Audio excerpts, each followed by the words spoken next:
नमस्कार, मी मनीषा. माझी पाककृतीमध्ये सर्वांचे मनापासून स्वागत. आज मी करते एक वेगळीच भाजी. आपल्याकडे कुरवड्या करतात, तुम्हाला माहिती आहे, तुमच्याकडे पण करत असते. कुणी गव्हाच्या करतं, रव्याच्या करतं, पण आज मी करणार आहे गव्हाच्या कुरवड्यांची भाजी. बघा, नवीन आहे, कुणाला कदाचित माहीत असेल, कुणाला माहीत नसेल. जर माहीत नसेल तर आज बघून घ्या आणि बघितल्यानंतर नक्की करून पण बघा, तुम्हाला कशी वाटते ती सांगा. चला तर आता आपण रेसिपीकडे वळूया.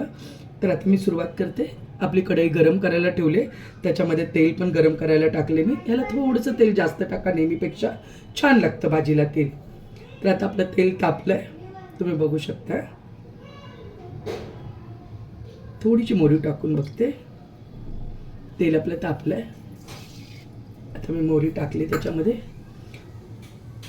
मोहरी छान तडतडते. आता मी टाकते जिरे.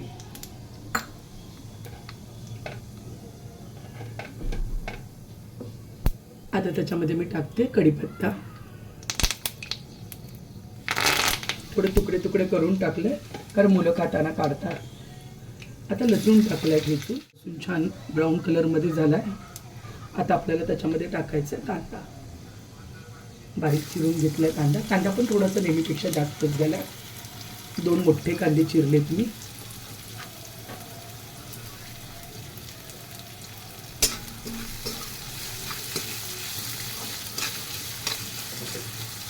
आता कांदा थोडंसं बाजूला करून आपल्याला त्याच्यामध्ये ॲड करायचं हिंग.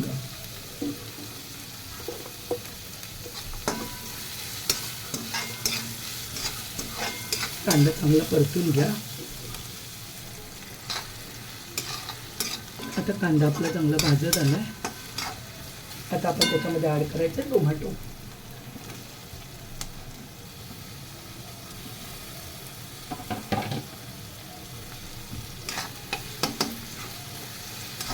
आता टोमॅटो घालून चांगलं मिक्स करून घ्यायचं. छान एकदम हे झाले पाहिजे, त्याच्यामध्ये मिक्स झालं पाहिजे भाजी.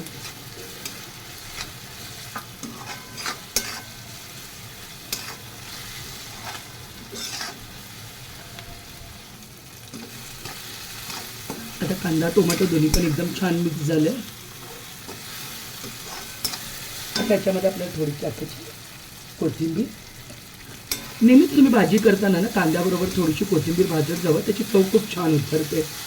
आणि नंतर बाकी राहिलेली आहे ती तुम्ही वरतून टाकली तरीसुद्धा चालते. ह्याच्यात आपल्याला खूप मसाले किंवा काही घालायचं नाही, फक्त लसूण आणि कांदा थोडंसं जास्त घालायचं आणि थोडंसं तेल. ते पण तुमच्या आवडीनुसार. तुम्हाला जर नको वाटत असेल तेल थोडं जास्त, तर तुम्ही कमी घातलं तरीसुद्धा चालू शकेल. आता आपण त्याच्यामध्ये टाकणार आहे अर्धा चमचा हळद. मिक्स करून घ्या थोडीशी. आणि त्याच्यानंतर आपण टाकायचं आपला कांदा लसूण मिक्स चटणी.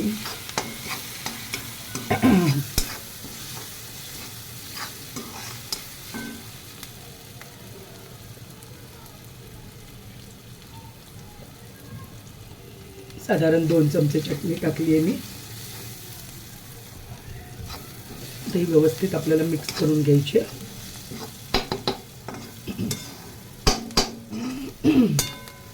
आणि अजून एक गोष्ट मी आज सांगते तुम्हाला. ह्याच्यामध्ये ना थोडीशी तुम्हाला एक चिमूटभर साखर टाकायची आहे. थोडीशी. तुम्हाला तर असं वाटेल साखर कशाला, याच्यात साखरेने गोड होईल किंवा काय, तर नाही. साखरेने चव त्याला छान येते. थोडीशी अगदी टाकायची आहे. आणि भाजीला पण एक चकाकी आल्यासारखं होतं. तुम्ही एकदा ट्राय करून बघा, तुम्हाला आवडेल, नक्कीच आवडेल तुम्हाला.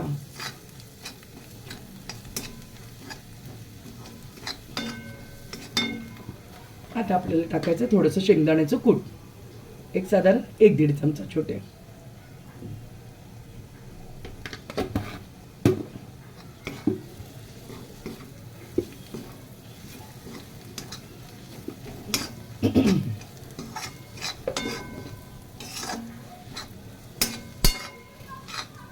आता मिक्स झाले सगळं. आता आपल्याला टाकायचं आहे, हे बघा, ह्या कुरवड्या. ह्या कुरवड्या आहेत ना, एक 10 मिनटं पाण्यात टाकून ठेवलेल्या मी. आणि पाण्यात न काढल्या ना की त्या मऊ होतात, मग त्याचे असे तुकडे होतात. हे मऊ झालेले तुकडे आहेत ना, हे फक्त सगळ्यात आपल्याला कांद्यावर टाकायचे. ज्यावेळेस कधी घरात भाजीला नसतं, झटकन काहीतरी पाहिजे असतं, भूक लागलेली असते, तरी 10 मिनटात भाजी होऊन जाते आपली. आणि खूप छान लागते. तुम्ही नक्की करून बघा. भाकरी बरोबर छान लागते, चपाती बरोबर पण छान लागते.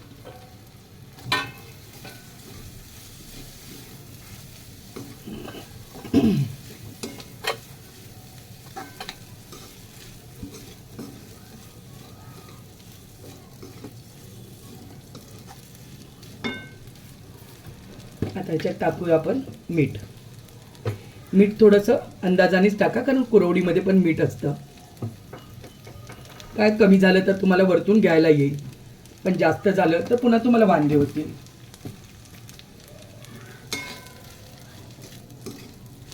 आता हे सगळं मिक्स करून घ्या.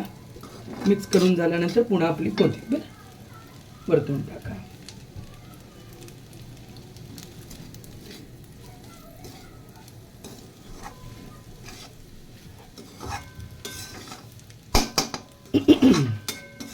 आणि याला एक 5 मिनिटं ना छान वाफ काढून घ्या.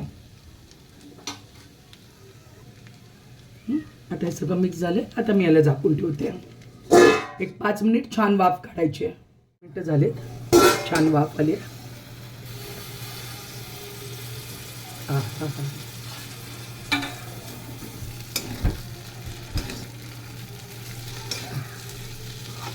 बघू शकता तुम्ही, खूप छान झाले. खूप छान स्मेल येतो त्याचा, एकदम सुगंध येतो एकदम. बस आता आपली भाजी रेडी आहे. तर आता तुम्ही बघू शकता आपली ही भाजी मस्त रेडी आहे.